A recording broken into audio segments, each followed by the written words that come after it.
여러분, 우리 모두 이름을 가지고 있습니다.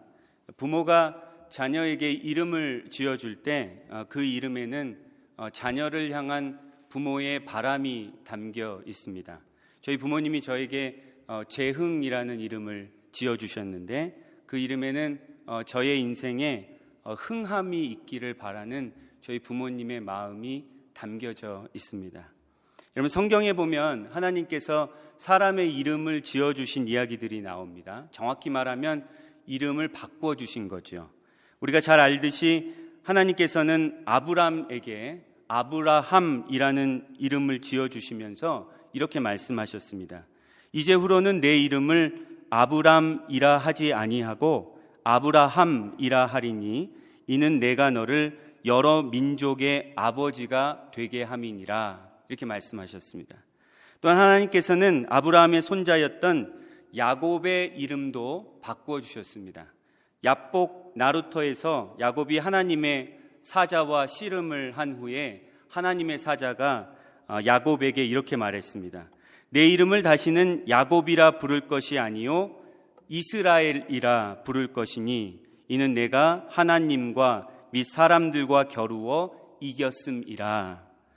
하나님께서는 야곱에게 이스라엘이라는 새 이름을 지어주셨는데 그 이름은 하나님이 다스리신다 혹은 하나님과 겨룬 사람이라는 의미를 가지고 있습니다.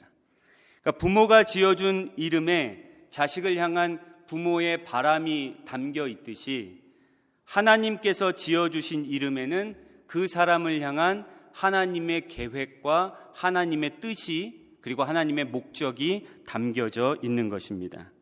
여러분, 오늘 본문 말씀은 바벨론 포로 생활에서 해방되어 예루살렘으로 돌아온 유다 백성들에게 선포된 하나님의 말씀입니다.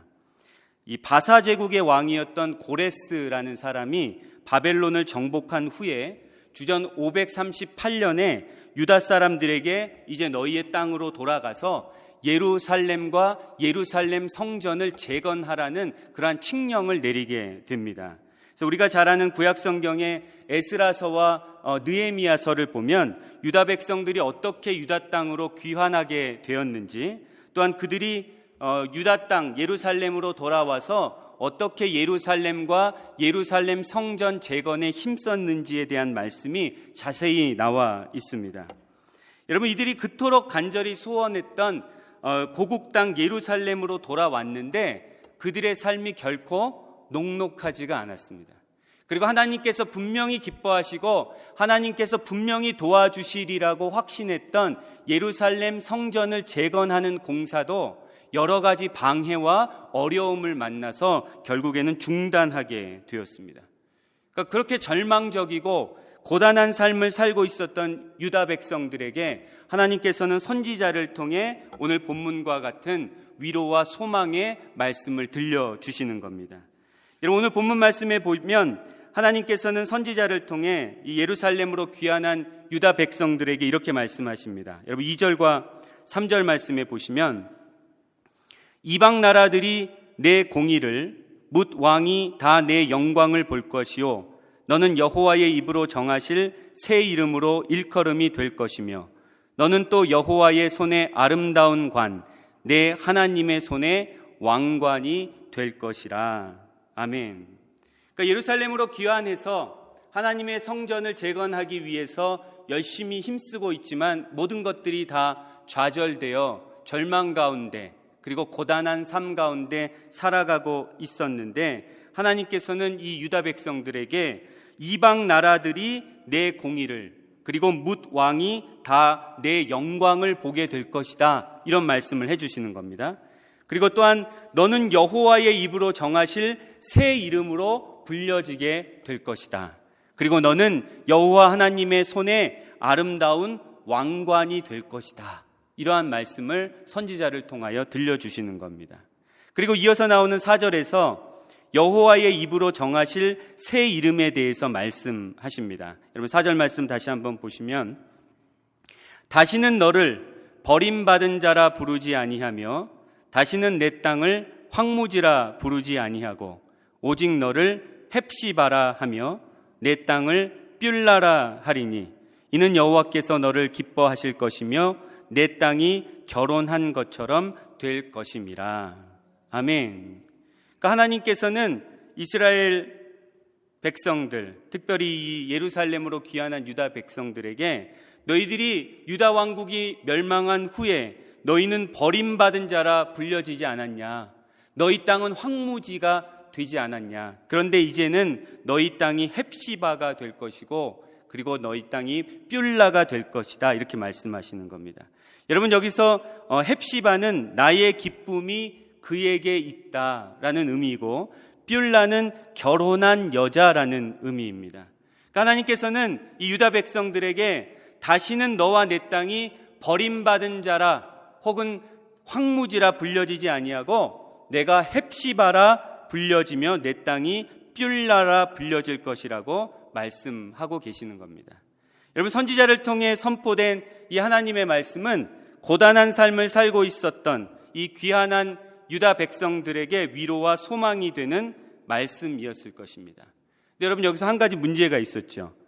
하나님께서는 유다 백성들에게 너희들이 이제 헵시바와 뷸라가 될 것이다라는 그들에게 새로운 이름을 지어주셨는데 유다 백성들의 실제적인 삶에는 변화가 있습니까? 없습니까? 이름은 지어주셨어요. 너희는 이제 헵시바다. 너희에게 나의 기쁨이 있다. 그리고 너희의 땅 이 예루살렘은 뷸라다. 결혼한 여자다. 라는 새 이름을 주셨는데 그들의 실제적인 삶에는 아무런 변화가 없었다는 겁니다. 헵시바라는 이름처럼 하나님의 기쁨이 정말 자신들에게 있다면 자신들의 삶이 기쁨이 가득한 삶으로 조금씩 변화되어야 될 터인데 그러한 변화를 찾을 수가 없었다는 겁니다. 예루살렘 땅이 결혼한 여자, 즉 하나님의 사랑과 돌봄을 받는 땅이라면 그 땅에 풍요가 넘쳐야 하는데 그 땅은 여전히 척박한 땅이고 무너진 땅이었다는 겁니다.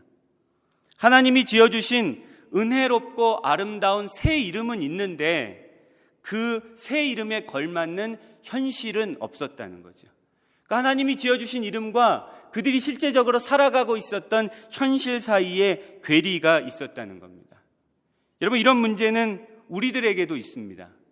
성경 말씀을 통해 우리에게 주신 하나님의 약속과 그리고 우리의 실제적인 삶의 간격이 너무 크게 느껴질 때가 많이 있습니다. 여러분, 예를 들어서 예수님께서는 이런 말씀을 하셨습니다.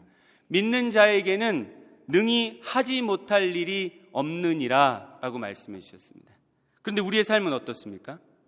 우리의 삶에는 할 수 있는 일이 별로 없을 때가 많습니다.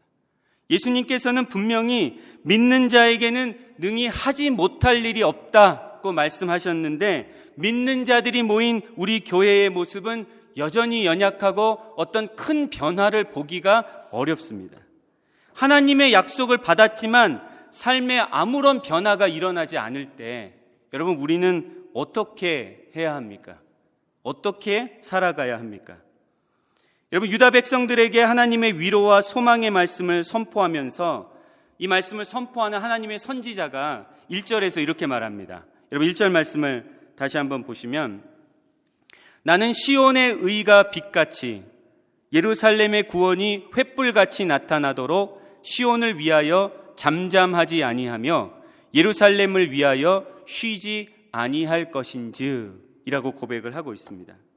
이 말씀을 통해 이 하나님의 선지자는 예루살렘에 대한 회복이, 예루살렘에 대한 하나님의 약속이 선명하게 이루어질 때까지 자신은 예루살렘을 위하여 잠잠하지 아니하고 쉬지 아니할 것이다, 이렇게 말한 겁니다.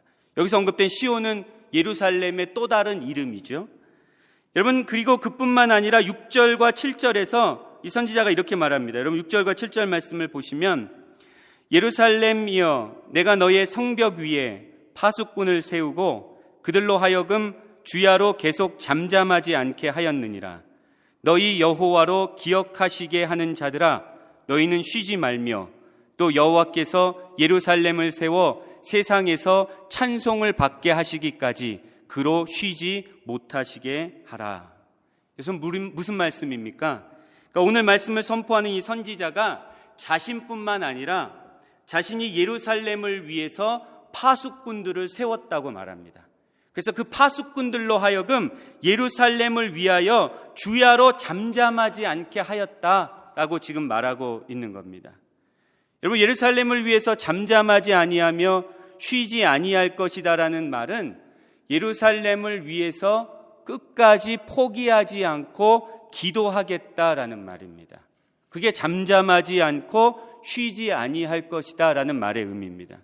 예루살렘에 주신 하나님의 약속이 성취될 때까지 예루살렘에 사는 유다 백성들이 정말로 헵시바가 되고 이 예루살렘 땅이 뷸라가 될 때까지 포기하지 않고 끝까지 기도하겠다라는 말입니다. 하나님이 주신 약속과 그 약속이 마침내 이루어지는 약속의 성취 사이에서 우리는 어떻게 살아야 합니까? 어떻게 하나님의 약속과 우리 현실의 이 간격을 우리는 극복해 나아갈 수가 있습니까? 오늘 주신 말씀처럼 우리는 잠잠하지 아니하고 쉬지 아니하며 살아야 합니다. 즉 하나님의 약속을 붙들고 간절히 끝까지 기도하며 살아야 합니다. 기도할 때 우리는 하나님의 약속을 신뢰할 수 있고 기도할 때 우리는 하나님의 약속을 기다릴 수 있습니다. 기도할 때 우리는 하나님의 약속과 나의 삶의 간격을 극복해 나아갈 수 있습니다.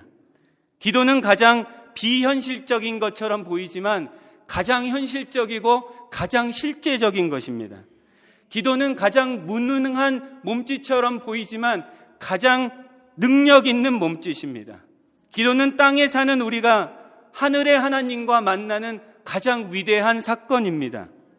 기도 없이 우리는 하나님의 약속을 신뢰할 수 없고 기도 없이 우리는 하나님의 약속의 성취를 결코 기다릴 수 없습니다. 기도 없이 우리는 이 땅에서 잘 살 수 없습니다. 성도가 기도 없이 사는 것은 사는 게 사는 것이 아닙니다. 앞에서 언급했던 믿는 자에게는 능히 하지 못할 일이 없느니라 라는 말씀은 예수님께서 귀신 들린 아들을 데려온 아버지에게 하신 말씀이죠. 예수님께서 말씀으로 그 아이에게 들어간 귀신을 쫓아내신 후에 예수님의 제자들이 조용히 예수님께 질문을 합니다. 우리는 어찌하여 능히 그 귀신을 쫓아내지 못하였습니까? 이렇게 물어보죠. 그때 예수님께서 이렇게 대답하십니다. 기도 외에 다른 것으로는 이런 종류가 나갈 수 없느니라 말씀하셨습니다. 예수님의 말씀대로 믿는 자에게는 능히 하지 못할 일이 없습니다. 그러나 그것은 우리의 능력으로, 내 능력으로 하는 것이 아니고 오직 하나님의 능력으로만 가능한 겁니다. 하나님의 능력은 오직 기도하는 자들을 통해 나타나게 됩니다. 기도하지 않는 자들이 하나님의 능력을 경험하는 것은 너무 어렵습니다. 왜냐하면 기도하지 않는다는 것은 하나님의 능력보다 사실 다른 것을 더 믿고 있다는 것을 의미하고 있기 때문입니다.